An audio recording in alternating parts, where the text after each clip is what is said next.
సింహాసనముపై ఆసీనుడా, దేవదూతలు ఆరాధించు పరిశుద్ధుడా.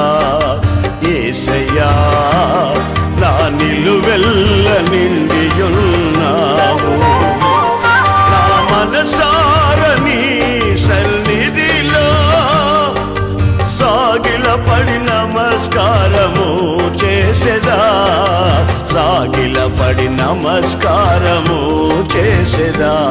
నా మనసారని సన్నిధిలో సాగిలపడి నమస్కారము చేసెదా, సాగిలపడి నమస్కారము చేసెదా.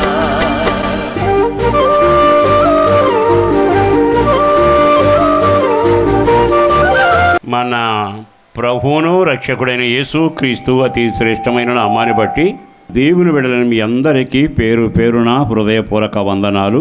కొన్ని మాటలు నేను చెబుతాను, బైబిల్లో ఉన్నవి మీరు ఎరుగుదురు. నా ప్రాణం విసిగిపోయింది అంటుంది ఒక సహోదరి.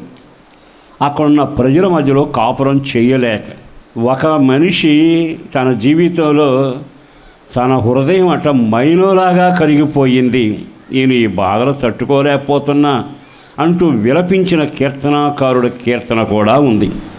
మరో విచిత్రం ఏంటి తెలుసా, నా హృదయం కలవరపడుతుంటే ఆయన అంటాడు కదా, మీ హృదయములను కలవరపడనీయకండి. కలవరపడే హృదయాలు ఉన్నాయి, విసుగు చెందిన హృదయాలు ఉన్నాయి, కృంగిపోయిన హృదయాలు ఉన్నాయి. మైనం కరిగిపోయినట్టుగా బాధలకి హృదయాలు కరిగిపోతూనే ఉన్నాయి. ఇలా చెప్పుకుంటూ వెళితే మనిషి శారీరకంగా ఎంత బలహీనుడవుతున్నాడో, ఆధ్యాత్మికంగా ఎంత వెనకబడుతున్నాడో, ప్రాణంలో కూడా సొమ్మసిల్లిపోతున్న సంఘటనలు కనబడుతూ ఉన్నాయి. వీటి మధ్యలో మనం బ్రతుకుతూ ఉన్నాం. ఒక్క మాట మీతో చెప్పాలని కోరుకుంటున్నాడు. అదేమిటో తెలుసా, మీ హృదయములు తెప్పరిల్లునగాక. ఇప్పుడు హృదయానికి సంబంధించిన కొన్ని మాటలు మీతో చెబుతాను, జాగ్రత్తగా వినండి. మనిషి సమస్యలకు కృంగిపోతాడుగా. శరీరానికి అవసరం నీరు, ఆహారం, వస్త్రం. మరి హృదయం సంగతి ఏమిటి? అన్నీ ఉంటాయి, వాళ్ళు కృంగిపోయి బ్రతుకుతారుగా. అన్నీ ఉంటాయి కానీ ఆ హృదయంలో సమాధానం ఉండదుగా. అన్నీ ఉన్నట్టే ఉంటాయి, వాళ్ళ జీవితంలో ఆటంకాలు, అవరోధాలు కలిగజేసే సంఘటనల చేత వారి హృదయం వెలవెలవెలలాడిపోతూనే ఉంటుంది. నిన్ను నన్ను చూచిన దేవుడు అంటున్నాడు, మీరు గతంలో నడిచి వచ్చిన నడకను చూచాను.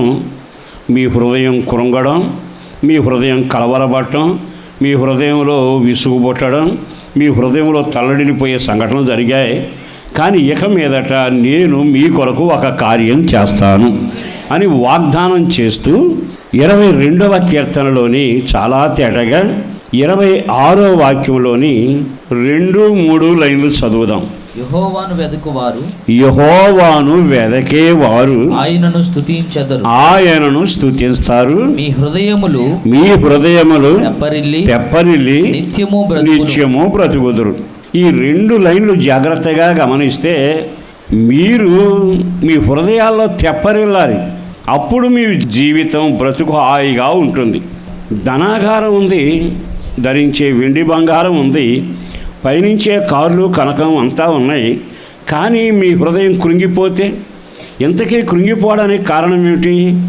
కళ్ళ వెంట నీళ్లు కారుతున్నాయి, సంతానం లేక, వారి అప్పులు తీరక హృదయం ఇంకా కృంగిపోతానే ఉంది. నా వాళ్ళే నన్ను నమ్మటం లేదే, నిందలకు బలైపోయి హృదయాలు కృంగిపోతూ ఉన్నాయి. ఒక పక్కన చూస్తే ఆశపడుతుంటాం, అవకాశం తక్కువ అవుతుంటుంది. అయ్యో, నేను అది సాధించగలను అనుకున్నాను, నా వల్ల కాల. హృదయం ఎంత విసుగు చెంది వేదన పడుతుంది. ఈరోజు ఒక వాక్యం నీ కొరకు దేవుడు మాట్లాడుతూ ఉండగా మీ హృదయాన్ని తెప్పరిల్ల చేసి మీ బ్రతుకునట దీవెనకరంగా చేయబోతున్నాడు. దానికి ఆయన ఏమంటున్నాడంటే, దేవుని వెదికే వారలారా. సహజంగా ఈ మాట మీకు నాకు బాగా పరిచయం. మనం ఏదైనా సమస్య వచ్చిందనుకోండి, పరిష్కారం వెతుకుతాం. రోగం వచ్చిందనుకో, వైద్యుడిని వెతుకుతాం. ఒకవేళ మన జీవితంలో ఏదైనా జరగకూడని సంఘటన జరిగిందనుకోండి, మనం ఎలా బయటపడాలో దాన్ని వెతుకుతూనే ఉంటాం. వెతకడం అందరికీ అలవాటేగా.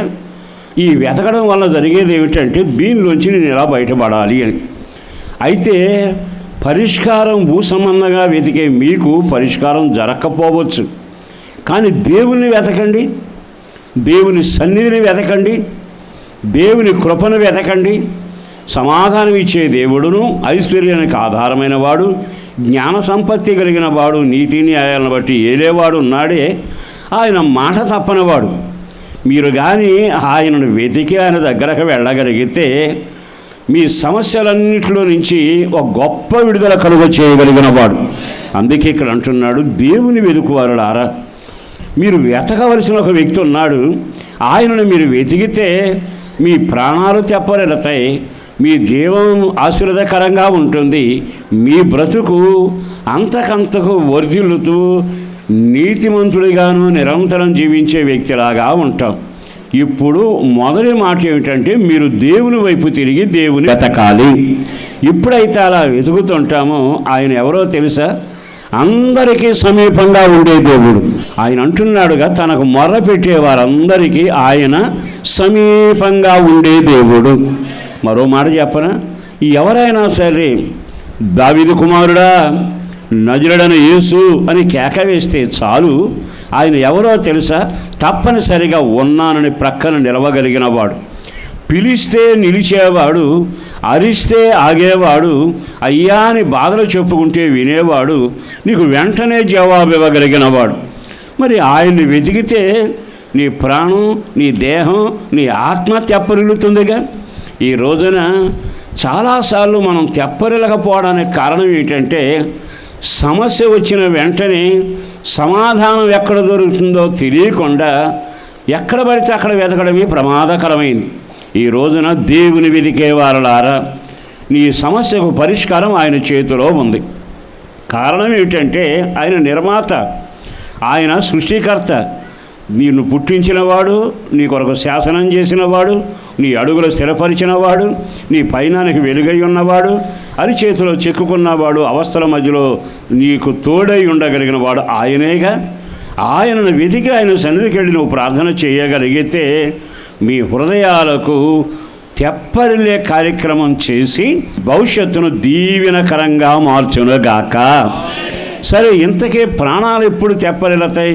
మన కుటుంబాలు ఎప్పుడు తెప్పరిల్లుతాయి? మనల్ని వెంటాడుతున్న సమస్యల నుంచి మనం ఎప్పుడు తెప్పరిల్లుతాం? కొన్ని మాటలు చెబుతాను, ఈరోజు జాగ్రత్తగా మీరు వినాలి. కీర్తనాకారుడు రాసిన 19వ కీర్తనలోని 7వ వాక్యాన్ని జాగ్రత్తగా చదవండి. యెహోవా నియమించిన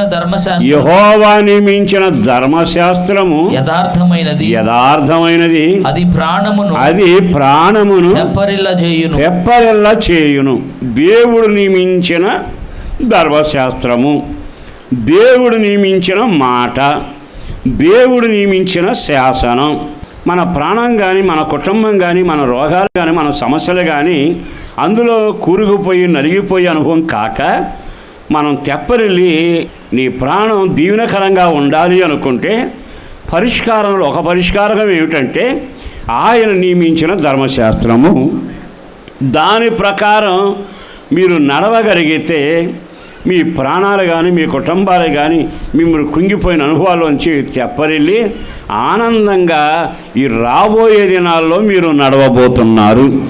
దేవుడు ఎంత తేటగా మాట్లాడుతున్నాడంటే, అంటే మన సమస్యకు పరిష్కారం దేవుని మాట, దేవుని శాసనం, దేవుని సన్నిధి. ఎంత చక్కగా రాశాడండి. దేవుని మాట యొక్క శక్తి కానీ, దేవుని మాటకున్న ప్రభావం కానీ మనకు అర్థం కానప్పుడు చాలాసార్లు ఏవేవో పిచ్చి పిచ్చి నిర్ణయాలు చేస్తుంటాం, మంచిది అనుకుంటాం, కానీ మహిమ కలిగిన కార్యాలు చూడలేం. ఈ రోజున దేవుని నియమించిన ధర్మశాస్త్రం అంటే మనందరికీ ఆయన నియమించిన ధర్మశాస్త్రం ఉంది. దాని పేరు ధర్మం. దాన్ని శాసనం చేశాడు, మన కొరకు నియమించాడట. అంటే దాని అర్థం ఏమిటి? ఆయన నియమించిన ధర్మం ప్రకారం, శాసనం ప్రకారం మనం నడవగలిగితే మనం చాలా క్షేమంగా ఉంటాం. ఎప్పుడైతే ఆయన మాట వినమో వెంటనే మనంతట మనమే నాశనాన్ని తెచ్చుకుంటాం. మన మార్గానికి ఇరుకు లేకుండా, ఇబ్బంది లేకుండా, క్షేమంగా ఉండి కొన్ని మాటలు రాశాడు. ఆ మాటల ప్రకారం మనం నడవగలిగితే నీ జీవితంలోనట తప్పనిసరిగా నీ ప్రాణాలు తెప్పరిల్లుతాయట. ఈ మాటలు విన్నాక ప్రియ దేవుని బిడ్డలారా, మన ప్రాణం తెప్పరిల్లేట్టుగా మనకు నియమించిన ధర్మశాస్త్రం ఏమిటి? మీరు ఆ పాపము జోలికి పోకుండా, అపవిత్రమైనది తాకకుండా, నాకు విరోధమైన కార్యాలు చేయకుండా మీరు నీతిగాను, యథార్థంగాను, పవిత్రంగా నడవండి. అంటే అర్థం ఏమిటి? పాపం నిప్పులాంటిది. ఆ పాపాన్ని తాకినా, అది ఒడిలో వేసుకున్నా మీ జీవితానికి మీరు నష్టం తెచ్చుకుంటారు. దేవుడు అంటున్నాడు దాని జోలికి వెళ్ళబాకు అని. ఆయన నియమించిన ధర్మశాస్త్రం వింటే మన ప్రాణం క్షేమంగా ఉంటుంది. మన వ్యక్తిగత జీవితంలో యేసును ఎరిగిన తర్వాత మన ప్రాణాలు తెప్పరిల్లాలి అంటే, మన కుటుంబం ఆశీర్వాదకరంగా ఉండాలి అంటే మొదటిది ఆయన నియమించిన ధర్మశాస్త్రము. ఆ ధర్మశాస్త్రం నీకు ప్రాణాన్ని తెప్పరిల్లు చేసి ఆనందంతో నింపగలిగింది. ఆయన ఏమంటాడు? మీ ప్రాణం తెప్పరిల్లినట్లుగా ఇంతకాలం చేసిన పాపాన్ని ఒప్పుకొనండి, యేసు రక్తంలో కడగబడండి, నమ్మి బాప్తిసం పొంది దేవుని బిడ్డగా మారండి, మీకు క్షేమం కలగబోతుంది. ఈ మాట ఎంత చిన్నగా ఉంది అంటే కడుక్కో అనే మాట. మరి చేసిన పాపాలు, జరిగిన చరిత్ర, మంచో చెడో తెలుసో తెలియక నడిచారు కదా. ఆ తర్వాత మనం మన అపవిత్రతను కడుక్కోవడం వలన నీకు క్షేమం కలుగుతుంది అనే శాసనం చెబుతుందిగా. ఇంకో మాట కూడా చెప్పన, దుష్ట సాంగత్యం చేయబాకండి ఆయన మాట. అంటే దుష్టులతో ఏకమై అపవిత్రమైన కార్యాలు చేసేందుకు వాళ్ళతో ఏకం కాకుండా వేరుగా ఉండండి. ఎప్పుడైతే వేరు అవుతామో, ప్రత్యేకపరచబడతామో మన ప్రాణాలు క్షేమంగా ఉంటాయి. అలా కాకుండా దుష్ట సహవాసంలో ఏకమై వాళ్ళ మధ్యలో ఏకమై తిరిగాము అనుకోండి, దాని ఫలితాన్ని అనుభవించాలి. లేఖనాల ప్రకారం దేవుడు మనకు నియమించిన ధర్మశాస్త్రము, దాని పేరు దేవుడు మనకిచ్చిన వాక్కు. అది మన క్షేమానికి ఆధారం. అందుకే మన పితరులంతా వాక్యం చదువుతారు, మన పితరులంతా వాక్యానుసారంగా జీవిస్తారు. ఇంకో మాట చెప్పనా, ఓ రోజున దైవజనుడితో దేవుడు వచ్చి అన్నాడు కదా, యెహోషువ, ఈ గ్రంథంలో రాయబడిన వాక్కులకు కుడికి కానీ ఎడమకు కానీ తిరగక ఆ నియమించిన ధర్మశాస్త్రమును ధ్యానించు, బోధించు, నడు, నీ మార్గాన్ని వర్ధిల్ల చేసుకుంటావు. నీ జీవితం వర్ధిల్లడానికి దేవుని వాక్యమేగా. మరి ఈ రోజున వాక్యానుసారంగా పూర్తిగా నడుస్తున్నామా? కొన్నేమో అనుకూలంగా చేసి, కొన్నిటినేమో నిరాకరించి, కొన్నిటినేమో మనకిష్టానుసారంగా మలుచుకుని ఉంటే నీ ప్రాణం విసుగుతుందిగా, నీ ప్రాణానికి కలవరం పుడుతుందిగా, నీ హృదయం కలవరం చెందడమే కాక నీ బ్రతుకు ఆయాసంగా మారుతుందిగా. ఈ రోజైనా ఈ మాటలు విన్నాకైనా దేవుని మాట ఒక్కటే మీ హృదయాలను తెప్పరిల్ల చేయునగాక. దేవుని మాట విను, ప్రాణం తెప్పరిల్లడం. ఆ రోజున నీ ప్రాణం తెప్పరిల్లకపోవడానికి కారణం ఏమిటని అడిగితే అతను అంటాడు, రాత్రంతా ప్రయాసపడ్డానండి, ఒక్క చేప పడరా, సముద్రం నిండా చేపలు ఉన్నాయి, నా తోటి పనివారు పడవలో నిండాయి, కానీ నా ప్రాణం ఎంత బాధపడుతుందో, నా హృదయం ఎంత కృంగిపోతుందో, ఆధారం లేకుండా వ్యక్తిలాగా అయిపోయానుగా. ఆయన ఒక పాఠం నేర్పడానికి ఆయన దగ్గరగా వచ్చి, ఈ పడవను ఊడదీసి కొంచెం లోపలగా పోని, నేను నీతో పయనం చేస్తా, నువ్వు నా మాట వినడం నేర్చుకో. మీరు ఇంకో మాట చెప్పనా, యేసు ప్రభు సముద్ర ఒడ్డున కూర్చుని, సిమోను, నీ పడవను లోపలికి నడిపించి వలవేయి అనలా. ఈరోజు ప్రత్యేకంగా ఈ ప్రత్యేక సందేశంలో నీతో ఈ మాట చెప్పాలని ఆశపడుతాను. ఆయన ఎవరో తెలుసా? ఆదేశాలు ఇచ్చేవాడు కాదు, తను మనతో నడిచి మనల్ని నడిపించగలిగిన వాడు. ఆయన ఎవరో తెలుసా? కలుగునగాక అని పలికేవాడు కాదు, కలిగే చోటగా నిన్ను నడిపించగలిగిన వాడు. నీ బ్రతుకులో ఎంత చెయ్యాలో గనక నేనే నీ పడవలో వస్తాను, నేను నీతోనే నడుస్తాను, అద్భుతం జరగబోతుంది. అదేమిటో తెలుసా? కృంగిపోయిన నీ జీవితంలో ఆర్థికంగా కానీ, శారీరకంగా కానీ, భయంకరమైన సమస్యలలో కానీ వ్యధ చెందిన వ్యక్తిలాగా ఉన్న నా దేవుడు ఈరోజు నీతో బయలుదేరబోతున్నాడు. నీ పడవలో బయలుదేరబోతా ఉన్నాడు. నీ సమస్యల మధ్యలోనికి ఆయన బయలుదేరబోతా ఉన్నాడు. ఆయన బయలుదేరతాడు. ఆ మరుక్షణమే కలవరపడిపోయిన నీ హృదయాన్ని తెప్పరిల్లేట్టుగా, ఆర్థిక పరిస్థితుల వలన కృంగిపోయిన నీ జీవితాన్ని ధైర్యంగా నిలదొక్కునేట్టుగా ఆయన ఒక్క మాట చెబుతాడు, వలవి. ఆ ఒక్క మాట దేవుడు నియమించిన మాట, ఆ ఒక్క మాట దేవుడు నీకు ఆజ్ఞాపించిన మాట. ఆ ఒక్క మాట విని చూడు. మరుక్షణమే సీమోను పేతురు పడవలో విస్తారమైన చేపల పడ్డాడు. మళ్ళా చెప్పనా, దేవుని మాటకు లోబడండి. నీ జీవితంలో కొరత అనేది లేకుండా సమృద్ధి అయిన పంటతో విస్తార చేపల రాశితో నిన్ను తృప్తిపరచునగాక.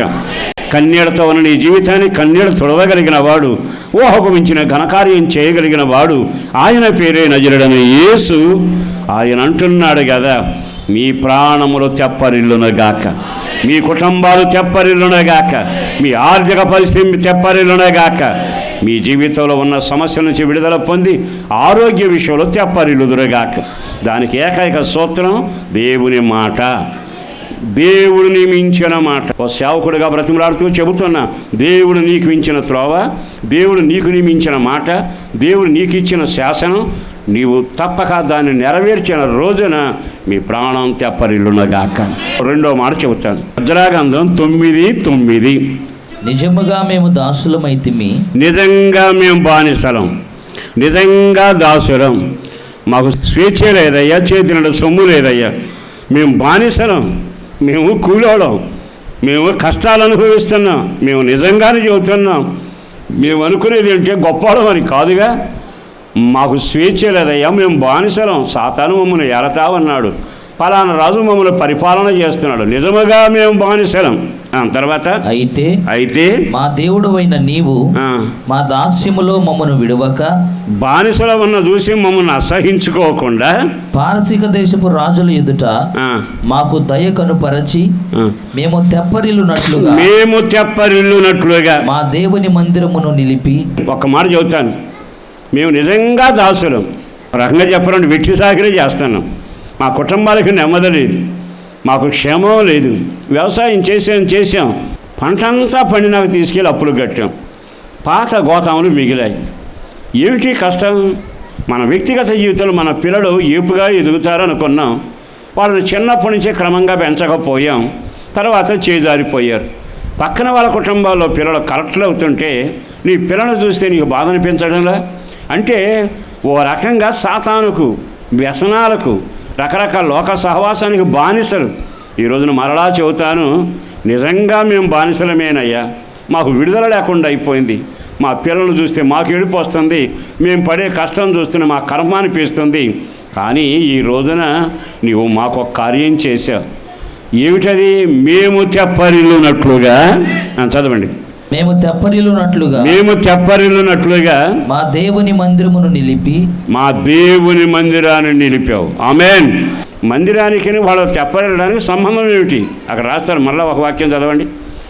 మేము తెప్పరిల్లునట్లుగా మా దేవుని మందిరమును నిలిపి, మా దేవుని మందిరం మా కొరకు నిలిపి, దాని పాడైన స్థలములను తిరిగి బాగు చేయుటకును యూదా దేశమందును యెరూషలేము పట్టణమందును మాకు ఒక ఆశ్రయమునిచ్చుటకును. నేను ఇప్పుడు ఒక మాట చెబుతానండి.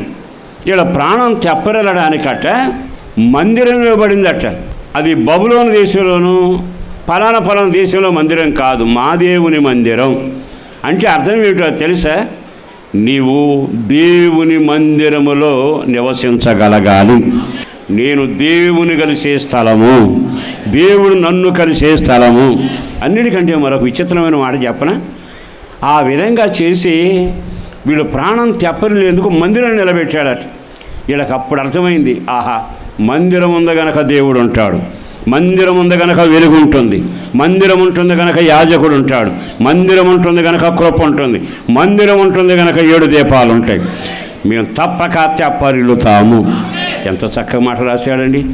దేవుడు ఎక్కడ నివసిస్తాడో ఆ స్థావరం నీ సొంతం అయితే నీ ప్రాణం తెప్పరిల్లుతుంది. దేవుని మందిరం నిలిపావుగా అంటే అంతకుముందు మందిరం లేదు. అంటే దేవుని కలిసే పని లేదు, వాక్యం లేదు, ప్రార్థన లేదు, దీపాలు వెలగడం లేదు, ధూపార్చన లేదు, ధూప వేదిక లేదు. అప్పుడు జీవితంలో ఎటు చూసినా కలవరాలేగా. దండం పెట్టుని చెప్పగలిగిన మాట, దేవుడు ఒక స్థాయికి నేను తీసుకొచ్చాడుగా. ఉద్యోగమైన, వ్యాపారమైన, ఆరోగ్యమైన, సంతానమైన నీ పరిస్థితి అంతా దీవెనకరంగా మార్చాడు. ఇప్పుడు దేవుని మందిరం లేకుండా బతికితే నీ ప్రాణం తెప్పరెళ్ళదు, నీ పేరు బానిస అవుతుంది. మళ్ళా చెబుతాను ఆ మాట. దేవుడు మనకిచ్చిన సమస్తాన్ని కాపాడుకుంటే మనం బానిసలం కాం. ఎప్పుడు బానిసలు అవుతాం? దేవుని కాదనుకొని మన ఇష్టానుసారంగా ప్రవర్తిస్తే తర్వాత మనుషులు పాపానికి దాసులు అయ్యారుగా, రాజులకు దాసులు అయ్యారుగా, వ్యసనాలకు దాసులు అయ్యారుగా. అప్పుడు అంటున్నాడు, అయ్యో మా ప్రాణం విసిగిపోవడానికి కారణం, మాకు నెమ్మది కలకపోవడానికి కారణం, ఈ దాసులుగా బానిసలుగా మారడానికి కారణం మా దేవునికి దూరం అయ్యాం కదా. ఇప్పుడు మరలా అంటున్నాడు, మా ప్రాణం తెప్పరిలేటుగా ఆయన ఒక మందిరాన్ని నిలిపాడు. నా దేవుడు మందిరం నిలిపాడు అంటే ఆయన మందిలో ఉంటాడు. నా కొరకు నిలిపాడంటే నేను ఆయనను కలవబోతున్నాను. నా ప్రాణం తెప్పరిలేటుగా దేవుడు నిలబడే స్థలం నాకు అనుగ్రహించాడు. ఒక్క క్షణం ఆగి ఆలకించండి. చాలాసార్లు మనం అనుకునేది ఏమిటంటే, తెప్పరిల్లా అంటే ప్రణాళిక వేద్దాం, తెప్పరిల్లా అంటే ప్రయాస పడదాం, తెప్పరిల్లాలంటే ఎట్లా చేస్తే బాగుంటుంది. నీ ప్రాణం తెప్పరిల్లదు. దేవుడు నీ ప్రాణం తెప్పరిలేటుగా నీ సమస్య నుంచి బయటపడేటట్టుగా దేవుడు నిలిచిన మందిరం నీకు కావాలి. నువ్వు దేవునితో కలిసే స్థలం కావాలి. ఆయన దగ్గర మోకరించగలిగిన అనుభవం కావాలి. ఆహా, దేవాలయంలో దీపం వెలుగుతుంది, మరలా నాకు ఆశ మొదలవుతుంది.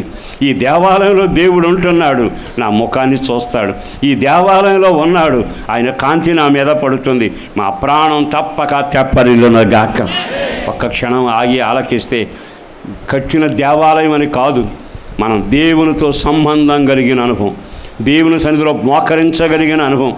ఈ కట్టిన మందిరానికి కాదు, దేవుడు మీరు కలిసే, దేవుడు మిమ్మును కలిసే ఒక మందిరం ఉందే, అది మీ ప్రాణాన్ని తెప్పరిలా చేస్తుంది. ఒక క్షణం ఆగి ఆలకించండి. మాకు ఒక మందిరం నిలిపావయ్యా, మా ప్రాణం తెప్పరడానికి మాకు చక్కని మందిరం నిలిపావు అంటే నీ సన్నిధిని మా దగ్గర నుంచి తీసివేయకుండా ఉంచినందుకు నీకు వందనాలు. వాళ్ళు దేవుణ్ణి కలుస్తున్నారు, ఆ మందిరాన్ని నిలుపుతున్నారు. నిలిపిన మందిరంలో వీళ్ళు ఆయన ముఖం చూస్తున్నారు.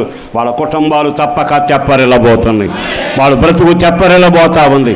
వాళ్ళ పిల్లలు తెప్పరిల్లబోతా ఉన్నారు. ఊహకు మించిన ఘనకార్యం చేయడానికి నిర్ణయించాడు.